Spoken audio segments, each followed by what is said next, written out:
Hi guys, good morning. Pinay Farmer Des. Ayan, magandang umaga ngayon guys at Sabado. Ayan, nandito tayo ngayon sa aking gulayan dahil meron tayong itatanim na buto. Ayan, ito siya. Ayan, itatanim ko siya ngayon. Medyo huli na nga tayo magtanim nito pero susubok pa rin tayo guys at hindi pa rin ako susuko. Ayan. Ayan, nakapagbutas na ako. Ayan, kung nakikita nyo.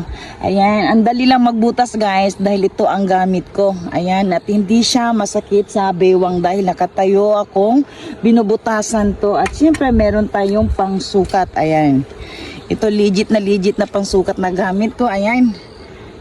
Ayan, kawayan siya. Tapos, ayan, meron tayong marker dyan. Kung anong haba ang gusto natin. Ayan. Ayan, meron tayong 25 lang dahil maliit na buto lang naman ang itatanim natin dito. Tsaka konti lang yung buto na itatanim natin. Ayan. Ayan. Alam nyo guys kung saan galing tong buto na to. Ito ay nagtatanim rin ako. Ito. Ayan. Ito siya. Ayan.